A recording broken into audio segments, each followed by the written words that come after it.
and welcome to the podcast that discusses all things gaming. Coming to you from the home of Indy PopCon, GenCon, and the gaming capital of the world, we are the Established Facts.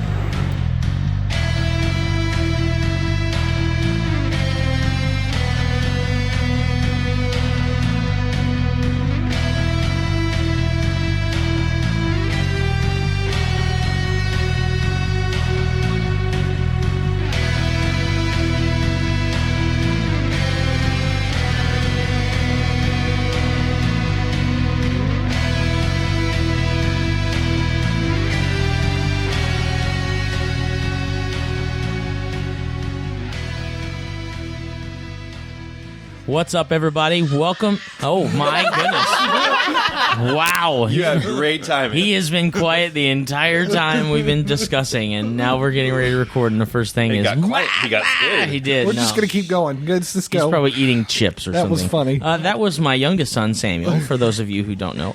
Welcome to episode 141 of The Established Facts. Yeah, exactly. I'm really excited about this episode. So is Sammy.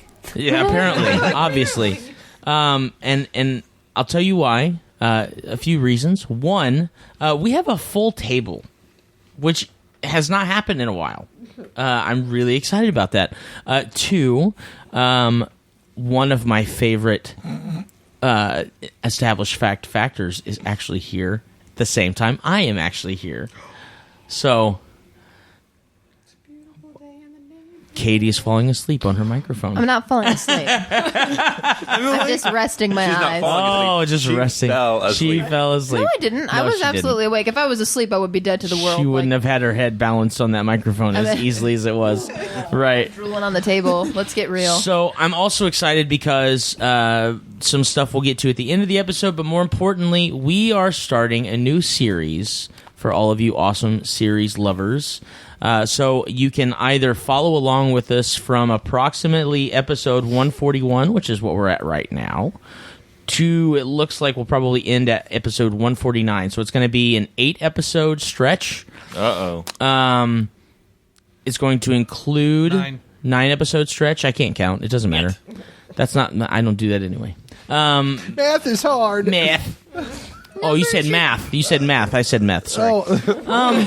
So You are a Hoosier. So we have discussed a little bit in the last couple episodes about the idea of backstory planning and the importance of a session 0, which is actually what we're going to get into discussing on this episode, is why is an episode 0 or an episode -1, depending on who you're talking to, if you go from -1 to 1.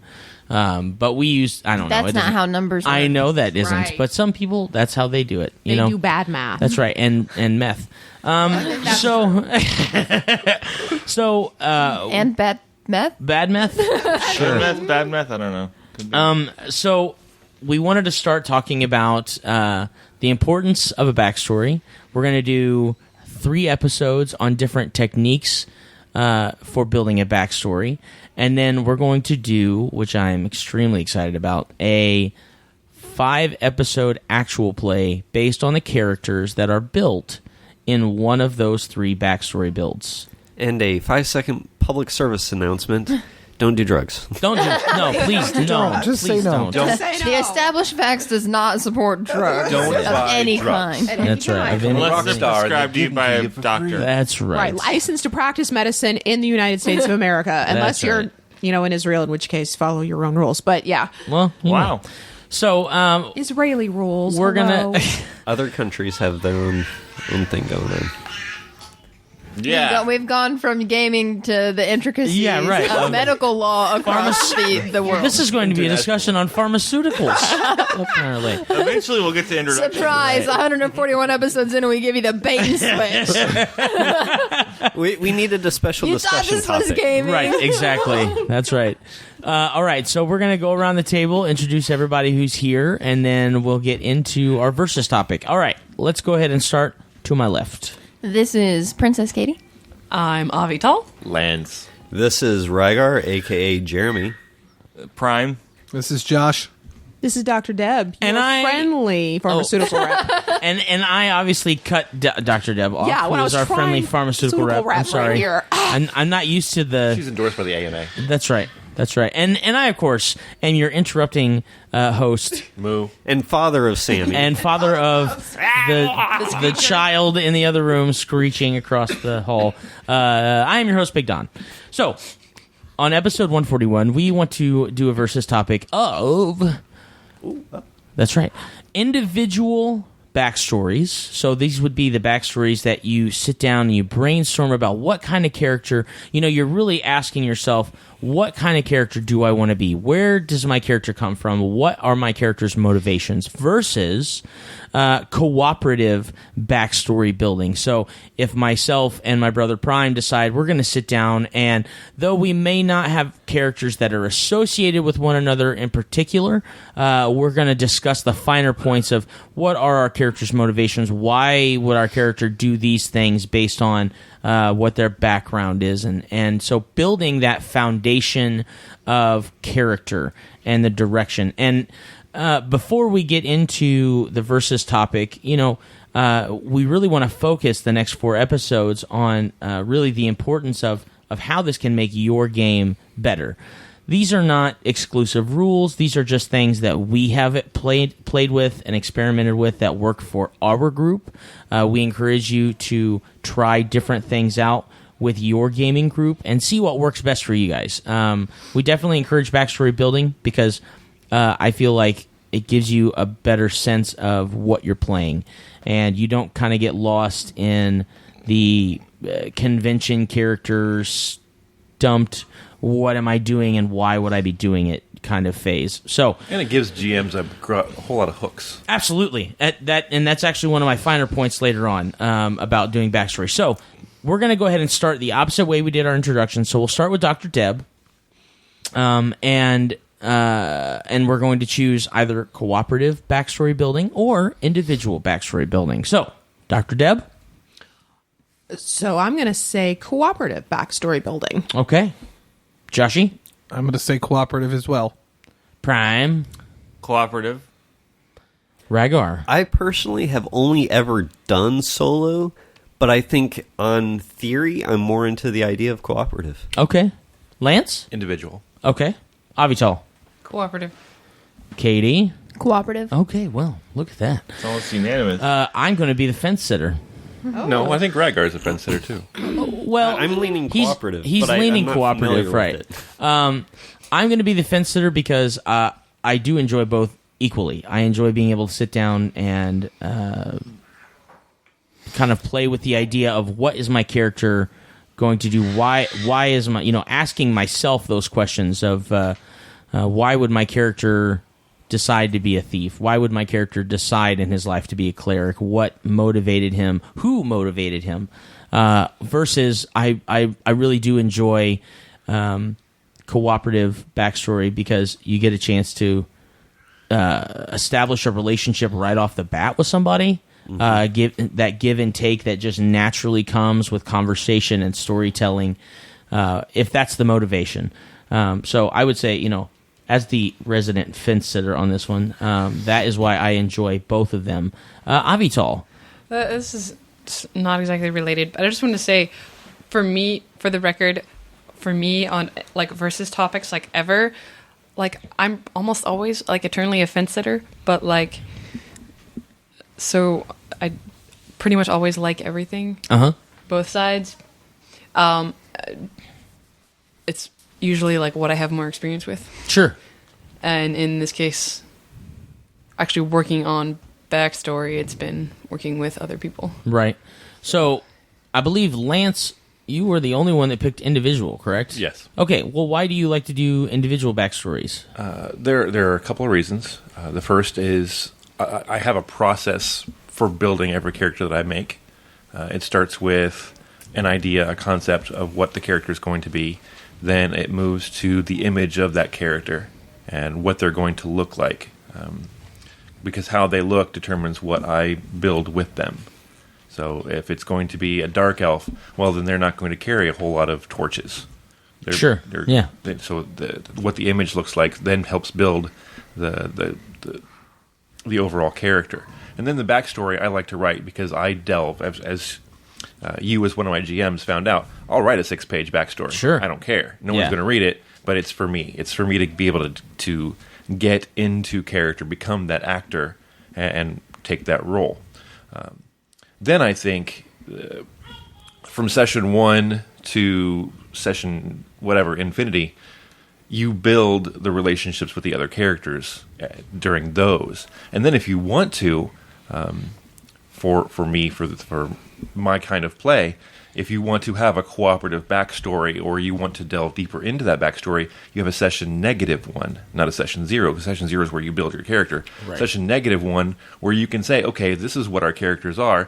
Maybe we did have something in the past. Kind of filling in the blanks. And then you work together cooperatively on that. But I think the game is the cooperative character building. As an individual, or as someone who favors doing individual backstory, do you ever find yourself, when you are building a character, building your backstory off of how your character is being built? Like you're in the mechanics of building your cleric, and based on the spell list you have in front of you, you choose a selection of spells, but then you rationalize that with a piece of, I think I want to do these spells because I want to be able to rationalize it by saying, when I was younger, my parents suffered from this really bad disease, so I take a lot of cure disease and cure cursing and things like that. Yes. Do you ever find yourself... As I build the character, like I said, the first thing is the concept, and that is, what am I going to play? Sure. Then the picture of it, the image of what does it look like to help me build the character sheet. Once I'm at that point, if I'm a fighter, why am I taking these fighter feats?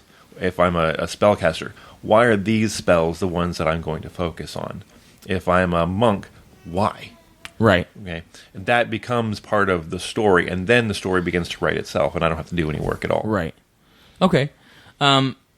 Ragaar, you said that you're most experienced with doing individuals, but you really like the concept of doing cooperative. What do you feel like are the benefits or the pros and cons of kind of both? Well, with the solo style background, I've always struggled in terms of creative writing. I'm not much of a writer, but I can pull out that creativity if I'm being inspired to do so. Okay.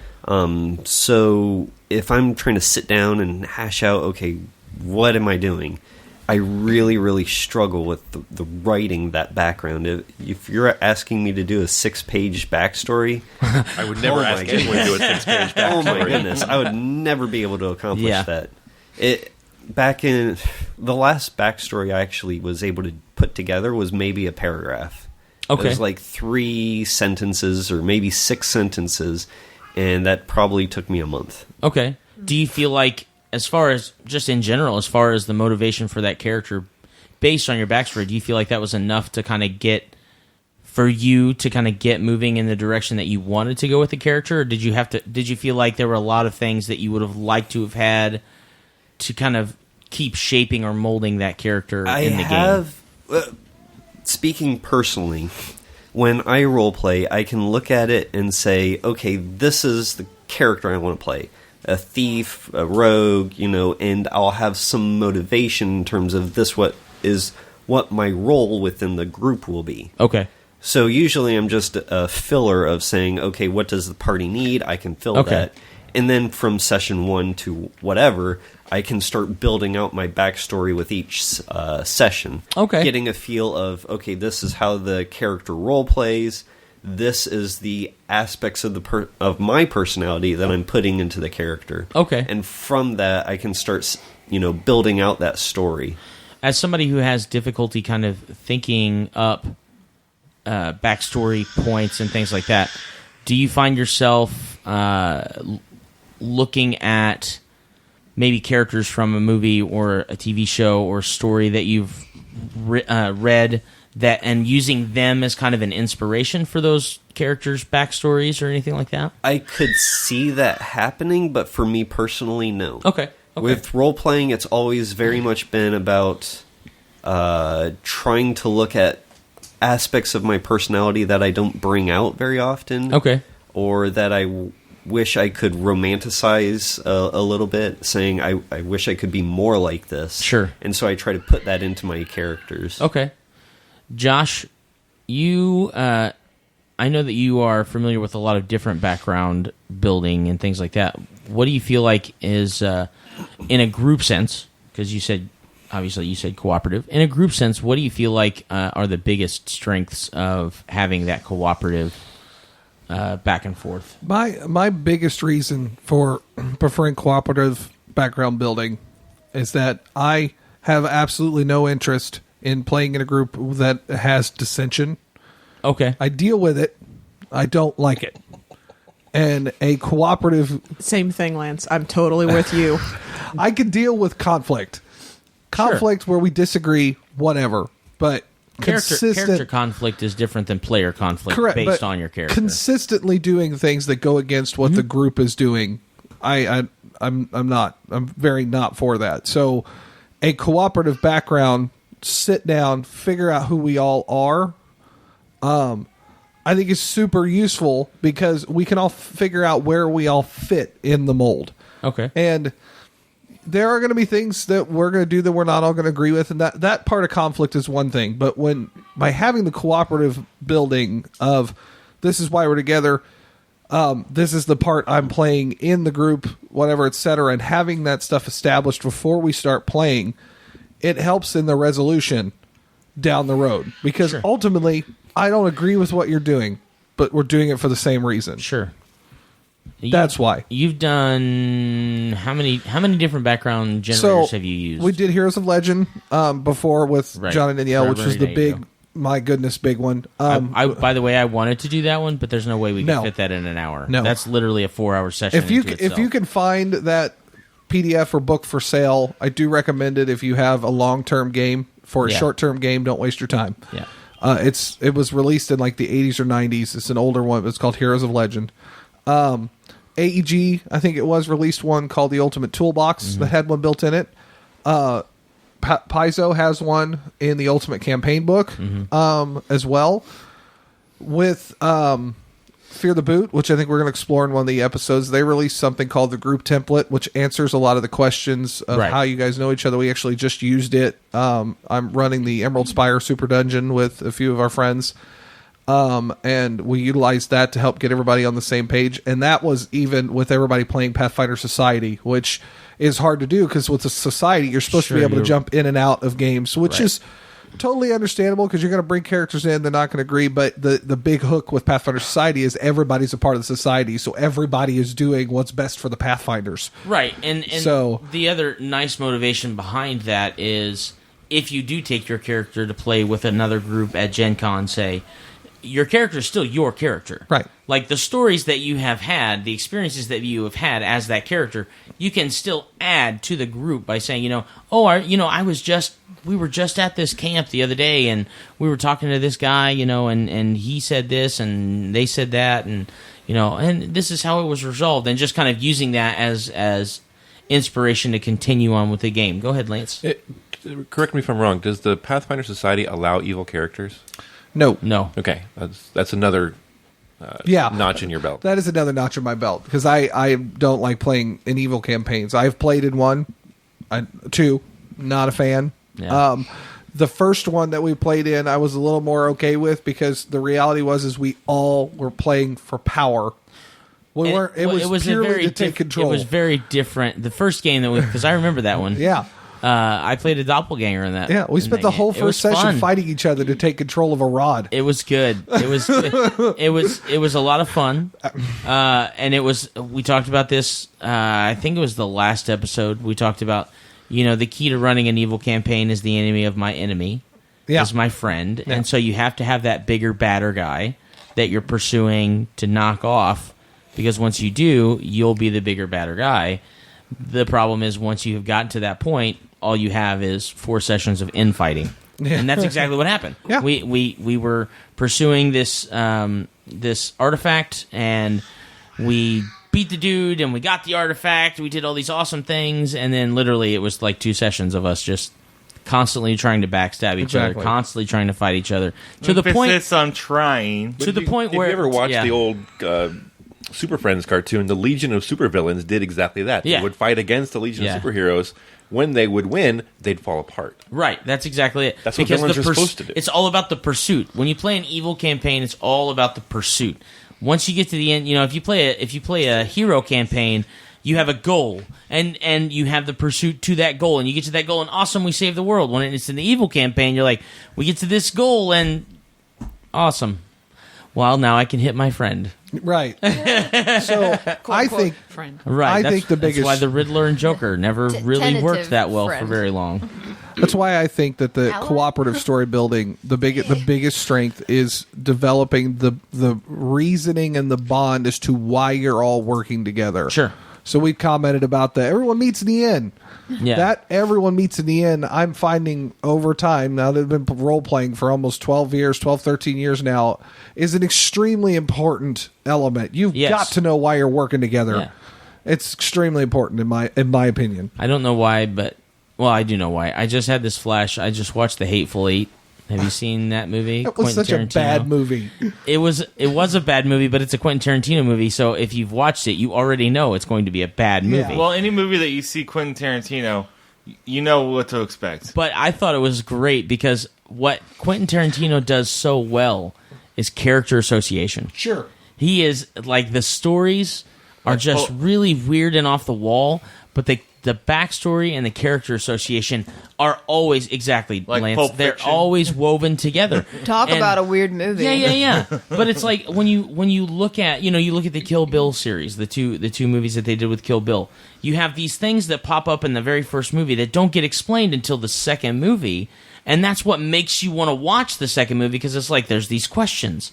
And what I really love about cooperative backstory building is that you can start these tethers that lead into a campaign, and then based on the fraying of your story, all of a sudden these things start to come back together throughout the story, and it's Go ahead, Lance. So what you're kind of saying is that you can build your own individual backstory, Yeah. and it's the GM's job to Pull them in together to make a Oh, I cooperative totally agree. backstory. I totally agree. I think when you have it, first of all, It's free resources.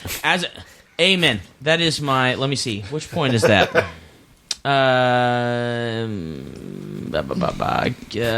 Yeah, I don't have that on here, but This filler yes, brought that to is. you by the- Yes, exactly right. But that is an extremely important point as a GM, and as a GM who enjoys characters or players that come up with the backstory for their characters. Like I even award extra XP if I'm doing XP for the players that have done that, because then I want to listen or I want to read your backstory and I want to find what. When did that happen? I did levels purely when we did the game that I ran for you guys. Oh, okay. I didn't do experience points, but that's why I said, that's why I quantified that answer by saying games in which I run via experience points, I will add experience points to the players who actually go through, and even if it's, Ragaar mentioning that he only got a paragraph, even if you just have a paragraph to kind of explain some of the background of your character, that's important to me because I can take that and then I can inspire story later on. So go ahead, Avital. My most recent experience with backstory and stuff was in LARP. I think that, at least in the organization that I'm playing in, like they will, when you're first making a character, give you a little bit of extra XP if you actually do a backstory. Most likely. So. And so you can write your backstory, whatever. What I like about LARP in this organization, which is One World by Night, is that like you can talk to other players or whatever and be like, do we have a connection? And because it's such a big world, because people are playing in the same organization and it's the same world, so like I have a connection, from this person over here or whatever. There was more of a point to this. No, but when I built this character, because it was my first character, and I'd never done any LARP, and I was really, I was nervous about it because I was like, I mean, I want to have background, but I have no idea like anything about the world or what to do about this. So what I did was have my character take a flaw of amnesia.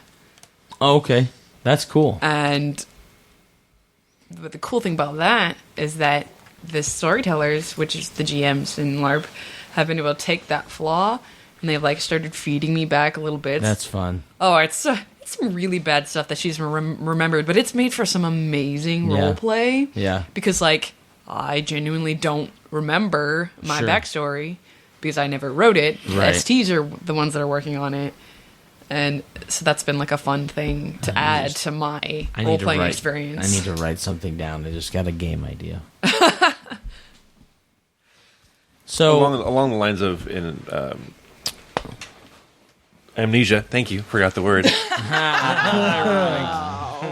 had a character once I wrote an entire backstory for. Then I gave him amnesia and wrote another one. I like that. So that in the game, the GM at the time would call back to both of them. That's cool. This happened, and it reminds like you have a little deja vu of this, but you have no idea why. Right. And then because he was an evil character in the beginning, amnesia, lawful good. Oh wow. Yeah. That's a cool idea. I like that. That's very neat. All right. We haven't heard from Prime, Debbie, and Kaytie, I believe. I don't know why you made that funny noise after you said Prime, but I don't know that I appreciate it. Prime. He's speaking whale. It's like, It's actually one of the stock Don sound effects. Exactly. Somebody's watching Finding Dory a little bit too much. So I'll start. I'll start with the royalty at the table, and then we'll hit Prime, and then we'll let Debbie talk. And I mean physically hit Prime. So Oh, sweet. Go Good. ahead. I'm always down for that. so Kaytie. I'll have to explain to you exactly what everyone does so that you know. Exactly. And Prime is going to give us a play-by-play of the abuse. What a champ. And Kaytie is balling up her fist. Oh, and a and she's punch to pulling the back. gut. Now I'm missing a tooth. Yay, Foley. Oh my gosh. So Kaytie, you are as well as Avital newer to the realm of role-playing games, and Avital especially new to the realm of live-action role-playing games.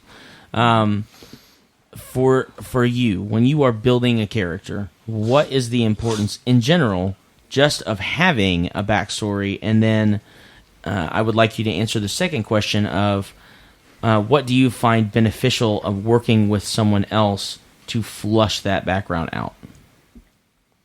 Well, okay, so as far as like the general importance of a backstory, like for me, like a lot of what Lance said when he was talking about him doing his individual backstory building, it helps you to like get into the character of, you know, like what would motivate my person to do this? If I'm here, why would I be doing this? If I was in this situation, what would my character do? Like, who are they as a person at their core? What do they believe in? You know, what has shaped them into who they are? That kind of thing to help you, you know, like consistently portray a character and, you know, keep it from going like way left field on accident because you're like, I don't really know who this person is. We're going to do one thing one day and another the next. Like, so it just helps you to keep a consistency going with the character that you're portraying. What was the second question?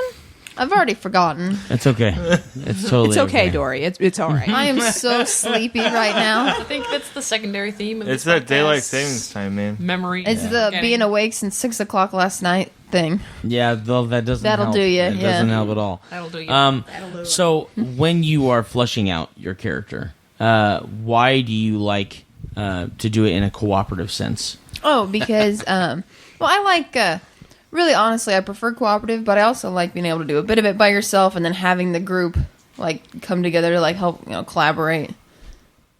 But Josh, you're killing me.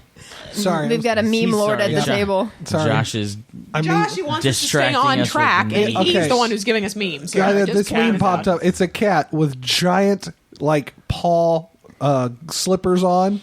that says when you build your character around being really good at one kind of weapon. Yeah, that's true. Okay. Well, at least fitting. it makes sense. It was At least it is slightly pertinent. It's not just a cat meme. That's a good point. It's at least a slightly pertinent cat meme. This interruption brought to you by cats on the internet. Exactly. right. The whole reason for the internet. That's right. Cats. Yes. So true. Anyways, back to non-cat related things. You're building a cat folk, right? That's right. But, no, I wish. But still story related. That is true.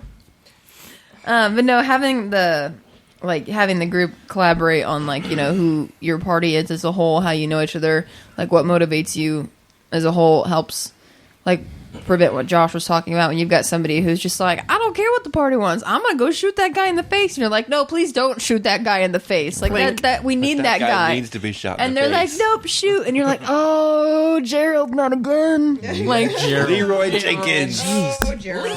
Gerald and Charles. I think that should be like the name of that one guy, whoever it is in the party. That guy. That guy. I try to think of the most generic white people names that I can when I do these things. Wow. It has to be like I'm allowed to do this because I'm a girl from the Midwest whose middle name is Marie. Like, how generic am I? George.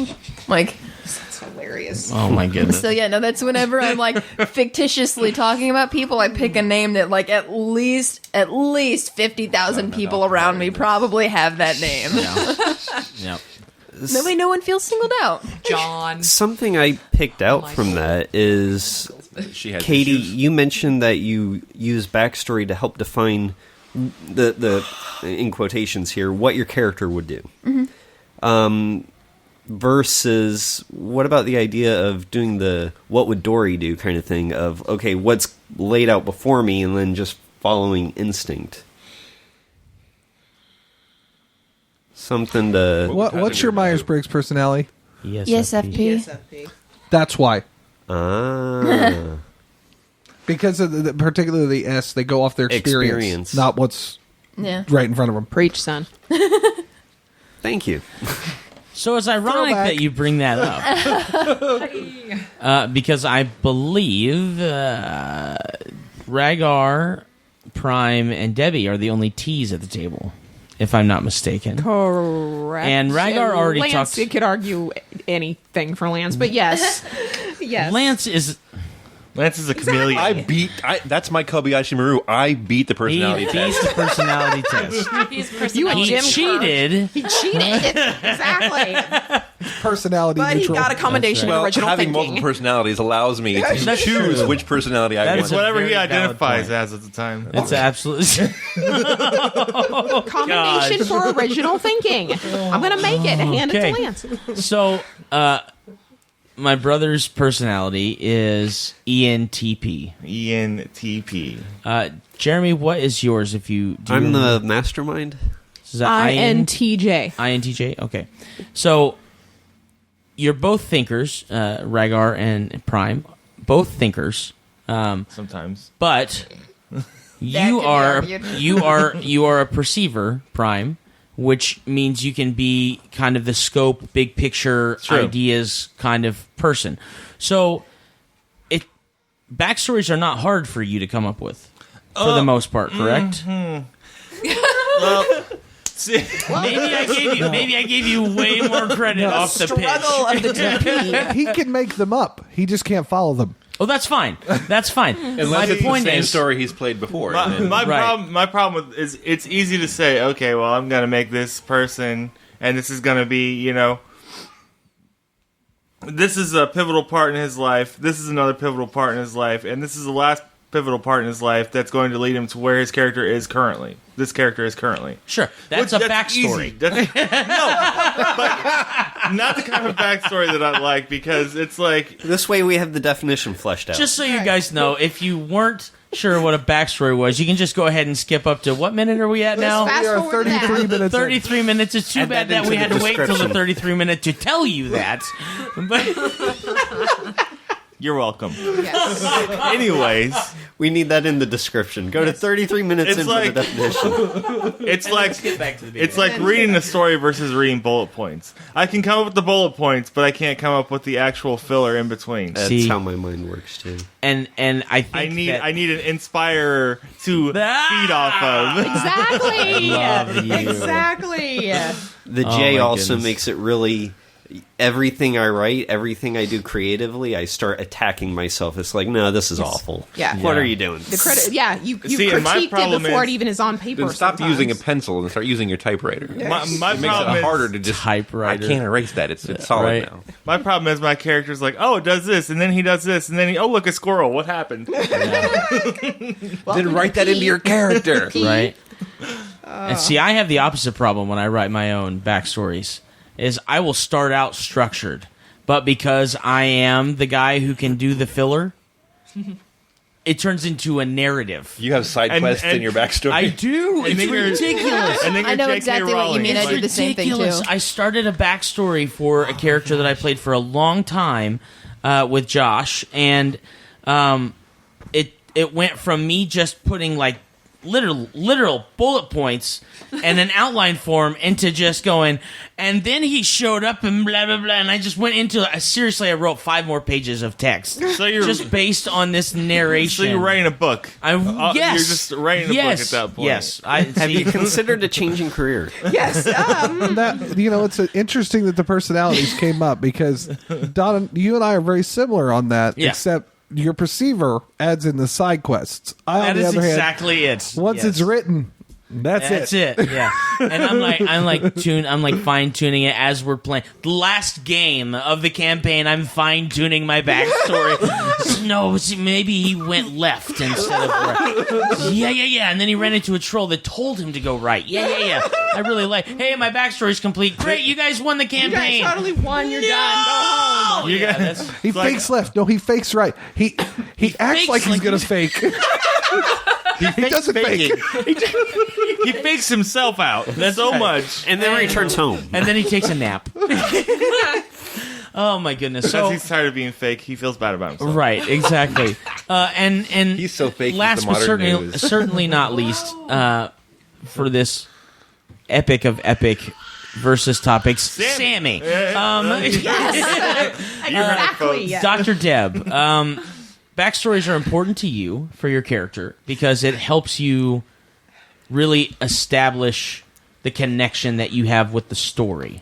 I know that with Lindariel, it was huge for you in between because you played that same character for 3 different campaigns. 3 different campaigns. So Yes. it was very Yes. important for you to have, and I would even say that between like campaign 1 and campaign 2, and then campaign 2 and campaign 3, whatever happened between that is still technically backstory because it's setting you up for the next campaign, Right. And it allowed you to continue to flush out the motivations of that character. Why would this person continue to have this goal when they had been waiting for, I don't know, hundreds and hundreds of years? Yeah, I in want to say between? between each campaign there might have been a Yeah. period of 60 to 120 years Yeah. of backstory that you'd have to come up with. Correct. So, I guess my question to you is, why is it that that you focus so hardcore on the backstory of your character in order to help you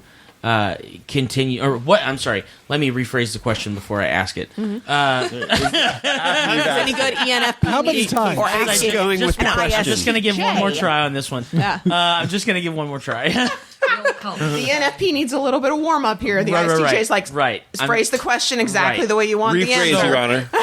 So in order for you to find the connection to the game for your next campaign, you've already got the connection to the character. What is the importance for you, or how much effort do you put behind the backstory between campaigns in order for when you walk into campaign session 1 or campaign 2 session 1, you're in it to win it? What techniques do you use to kind of establish that mindset of, I'm jumping back into Lindariel, but this has happened? So a lot of it, I mean, obviously it's communication with the GM because I need to I kind of need to have an idea of roughly where we're going. And with any good GM, he's not going to really tell you exactly where you're going, but this is the situation you're finding yourself in now. And then I kind of do all right, well, at the final session of that one, she was here. And then, okay, and how much time do I have to deal with at this point? And so then you've been about 50, I think I was 50 or 60 years in the library at one point. And then, so I am going to go back to personality types because it actually helped me to understand myself better in this. Because for a long time, I couldn't understand why I would feel so disconnected at the beginning of the campaign or at the beginning of a new campaign. Because I'm interested in it, why can't I make the connection? And I would get very lost. But what I finally understood in my personality, my strongest is in internal sensing. And by that means I build very much of my world based upon what I've experienced before. And so if I don't have any experiences with a character in campaign 1, it's very, very hard for me to build anything. Whereas if I have a session 0 or a session -1 or both, I've at least had those experiences that I can build off of. And if it's corporate, I've had the back and forths either with the GM and myself or with the other characters and such, so I can at least pull on that. So that's what I start pulling on as we start walking through the first and the second sessions. In the in-between sessions, it's just as important because otherwise, in my experience, I'm going to go back to the end of campaign 1. Well, that's not true anymore. That's 60 years ago, okay? There's been a lot that's happened, okay?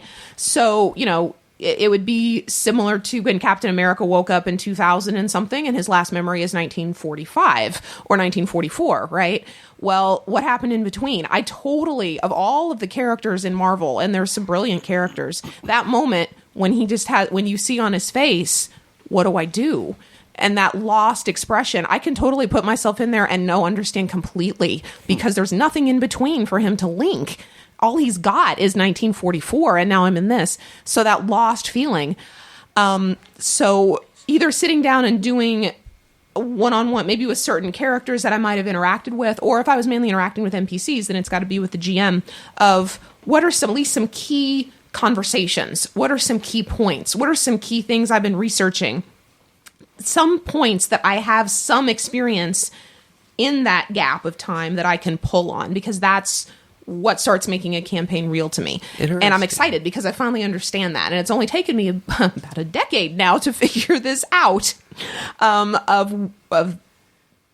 by pulling the experience, then I stand on that experience and I can go forward. When I have no experience, I'm lost. I'm honestly I don't know. I'm just sort of wandering around in La La Land. That was a good analogy, and I like the connection that you had there with trying to treat the backstory as like a memory. Yes. And that's exactly right. And it becomes a memory for Deb as the person of the sitting down, if I sat down with the GM or I sat down with all of us in a round table and we did session 0, and it becomes a memory for the character. So as such, it's two important things there. The thing I like about session 0 versus just rolling up a backstory, and this I struggled with a little bit, is if you just roll it up, okay, you got a 2 on the die, so that means that you started out with this much money with your family. Okay, but I still don't have an experience to link to that. Whereas if we talk about it, and Don's like... If you put value behind it. Right. You remember growing up and your dad only had one horse that he was only able to take into town about once a month to be able to trade, because it was only that one horse because you guys just didn't have a lot. Whereas your next door neighbor had like a team of horses and they were going in like every couple days to take stuff. Okay, now I'm building memory. Now I'm building experience. I've got a picture in my head. Okay, so then... when we get to session 1 and I'm saving everything and I'm not spending a lot of extra money because I might need it. I might need to save it because I remember what it was like to be a child because we had built that. That's more than just a roll on the die that says your parents had 500 gold growing up. The actual discussion and that back and forth to build the memory is important to me. I realize it's different for others, but I think you can use a roller though and then turn that conversation, create that conversation from the randomness of a background roll. Well, and we're definitely going to try that. I mean, we're going to do a background roll up, and I definitely I want to add that narrative value to each one of those points. But what I think was great for me to hear you say, Deb, is using that example that you just used. Your parents were not well off necessarily. You had one horse. Your neighbor had many horses. I feel like having that in your backstory, you can then turn around and use as, well, why haven't you gone to the inn to get a room? Well, because I can sleep outside. I don't have to spend that money. You know, Right. like now all of a sudden you have quantified that value of finances in your character. Well, why Correct. haven't you bought a +1 weapon by now? Because I'm saving my money for something that's way more valuable. I would Right. like to find the tutelage of a magic user that might be able to give me something that's even better than, like, the story just begins to kind of wrap around just those little, I think that's where it is the fine-tuned details that you are allowed to flush out in a backstory. So, Lance, you had your hand up. You wanted to say something. Oh, I was going to comment on Deb's going from one game to another. There's a trope almost in movies and television now where you have that character that is out of time, out of place, and they look to the internet and they have to play catch up. Yes. And they see Yes. how far we've come as a society and how far away we've gone from what they knew to be valuable. Yes. Their values, what they hold to be true and honest is now completely skewed based on the society that we live in now. Yes. So I was going to go with that. My second thing I was going to mention, doing session zeros with your character is one thing, but GMs at the table, do you do a session 0 for your villains? Oh. Oh. I haven't yet. Why are your villains doing what they're doing? Yeah, that's a good... I have done something like a session 0 for one guy that I planned out using at the end. But really, it was less of a session 0 and more of being observant to everyone else's backstories. Because I took a nugget from someone's backstory and then grabbed it, made a character based on their backstory, and then used that character later on at the end of the game. And it was like oh my gosh, my history is literally coming back to haunt me event. It was amazing. It was so cool. It was so cool. I have to tell myself a little bit when it comes to Milton Derrick, the one that has managed to make it into like 4 or 5 of our role-playing games. Milton Derrick is a bad guy in AEG's The World's Largest City. He is a paladin vampire. He's in the book. He's a Vampaladin. He's turned in, obviously, to different things now. Became a vampire Or palapire. Anti-paladin when we went to He's a Pathfinder, paladin. stuff along those lines. And the thing about it is that I grabbed him because he was the most powerful villain in the book originally. And as the story progressed, based off who was in the game, Who was running. He turned into a different villain, Yeah. and we didn't have a session 0. The villain became fleshed out based off of what the goals of the party was. So as our cleric was making her way through school, she obviously was focusing on undead. Well, I'd give her something along those lines. But there was magic users and all these things that they were all very, because I don't like running evil games, so I wanted them to all be good. They were all pretty good, and they stayed on the path of good. So I had to make an ultimate evil that everyone hated. So it was as their characters fleshed out, the villain fleshed himself out. I thought that was, even thinking about it now, it was strange in comparison to what I've seen other game masters do, but it worked. But now I do want to do a session 0 with a villain. Answer those questions. I think it would be fun to do a group session 0 and like everybody come up with their own villain and then like collect them to use in like future games. It's like, that would be fun. That would be a lot of fun. No, I think that while the GM is doing everyone else's session 0, he's secretly doing one that's a for the good. villain. That's a cool technique to use. Yeah, that'd be neat. Maybe I'll do that. No MacGuffins in the game, just a villain. Right. We're at 47 minutes. Yeah. Obviously, So- we can't go through the full-on discussion like you wanted, but you have some points to add on. I've got some points that I want to add, just as for people who are inexperienced with doing backstories, or for GMs who are inexperienced with using backstories to help flush out your players' characters. I had 6 quick points, and then I figured we could wrap up, and I've got our new fact, and so I think we're all golden. I assume that used to be 8 points, and we knocked out 2 of them already. No. Some of them are actually going to be reiterations of things that we've already said, but just kind of So, like yes. just yeah. So You are indeed correct. No, that's you're right. No, you're not right, but you're not wrong. wrong. You're mostly correct. You're just mostly It was a correct. Ragaar? fake right. Ragaar, you're left. You faked right, and then you went. He's not gonna fake. He's not. He's gonna fake like he's faking. Oh my gosh. Okay, the importance of backstory foundation. So these are 6 points from your host, Big Don. The first point. Inconceivable. Inconceivable. Gatorade It's is better than water. That's right. waters. Okay. It gives direction and focus as to who you are as a character, even as a player sometimes. It defines your character's motives. Backstories can define your character's motives. It establishes relationships amongst other characters. You do a cooperative backstory building, and it allows you to find little ways that maybe you don't know each other directly, but maybe you know somebody who knew him. You know, that kind of... Sisters, uncles, cousins, brothers, former roommate. That's right, exactly. It introduces your character's goals, which I want to distinguish. There's a difference between what your character's motives are and what your character's goals are. Your character's motives are obviously going to be... in Pathfinder, in Dungeons & Dragons, it will be tightly tied with the alignment your character has, whether or not they're going to follow lawful ways or not, if they're going to regard what is good for the people versus what is not. Those are your motives. Your goals are going to be your ultimate, what do you want to do with your character by the end of the campaign? And even if it's just get to the campaign's end, defining those goals, being able to, if you're playing a crazed dwarf that's looking for victory in battle and possibly a glorious death, that's your goal.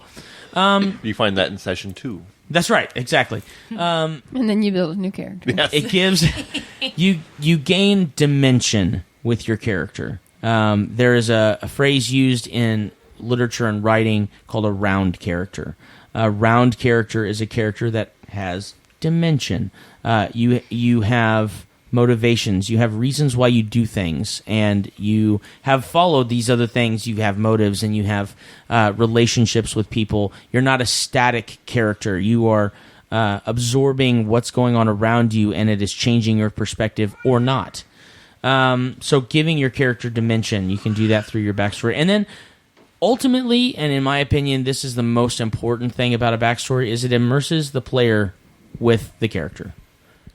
Yes, Lance. I'd like to add, the more you do it, the easier it gets.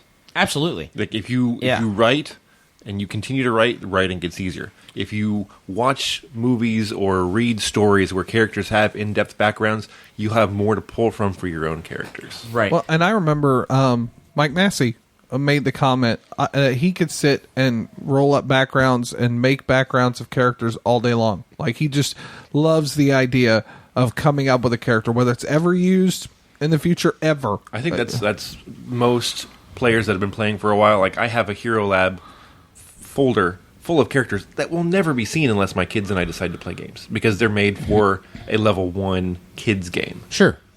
But it's just something I do to pass the time while everyone else is asleep. Mm-hmm. But they're there, and you just keep making them, and the more you make, the easier it gets. It seems like there might also be like prerequisites to some of this. Like, do you have to have a setting, some kind of a background for the background? We'll get into that for our next episode. Oh, okay. Great lead in there, Ragaar. Because our next episode is going to hinge heavily on not just backstory creation, but world creation, setting creation. It's going to be, you'll have fun with it. You'll enjoy it. Debbie's done it once. I believe Josh as well. We do it every time we're in improv. That's true. Yeah, that's true. We've done. Yeah, it's an improv tool that we've learned and practiced for, I don't know, about 18 months or so, and it's fun. It hinges on 3 questions: who are you, where are you, and why are you there? Alrighty. So. Anyway, don't pre-prep. It's important to do it in a show. No, I was thinking, here's some of the tools, but you can't use them until the next episode. That's right. So, right. So, just make a couple really quick announcements. For those of you who do not know, pregnant. I am pregnant. And have been for father? 33 years. Anyway, so one of my other best friends, his name is Alan. For those of you who pay attention to any of my Facebook stuff, we put together a game design business last August. We are in the process of finishing up our relaunch Kickstarter. We pulled our Kickstarter campaign early because we wanted to tune it up. We wanted to make it worthwhile for people to pay attention to it. So our official relaunch date is the 21st of March. So it's a Tuesday, and we are super excited. We're going to run it for 21 days. And so it'll run through Yer Con and the beginning of April. And so I definitely want you guys to check it out. You can search on Kickstarter, just search Havenwood, Havenwood. And check out our content, share it with people. I like to say, even if you can't financially support us, just getting the word out that the game is there. If you have friends that are interested in that kind of thing, that helps us. And we're running demos all the time. And if you want a special demo, all you got to do is hit me up on Facebook or something like that. So go ahead, Avital. Oh, if you have Instagram, follow The Established Facts on Instagram. That's right. At The Established Facts. That's right. Yer Con is the weekend of March the 30th, April 1st, April 2nd, which includes the independent show for independent creators on Sunday the 2nd. And there's no reason to not go because it is a free convention. Correct. You just have to find a place to park. That's at the Wyndham West. Yeah. There's lots of places to park. Generally. There are. You may just have to walk a little ways. Yeah. Mm-hmm. Last year they were full. And not at the La 3 Quinta, days. because apparently they're not fans of that. Yeah. Yeah. But there's it's over by the old airport. Yep. Is where the Wyndham is. off of Executive Drive. Anyway. Anybody else? No? Ragaar? I got to participate in some of the early end work for a VR game called Starship Commander. Oh my A buddy of mine starting his own VR company. And, Sweet. he's getting some press release for it now. Cool. Awesome. That's Jealous. exciting. Look up Human Interact and Starship Commander. Human Interact. I'm going to write it down. Human Interact and Starship. I'll write it down in a minute. Okay. On episode 140, we established to have fun, immerse yourself, contribute to the party, but never, ever metagame. And on episode 141 of the Established Facts, the art of the pregame, or the importance of doing a backstory, we have established whether it's meth, or math, or sleep, or inspiration that you're missing. Remember, a great backstory can always... Squirrel!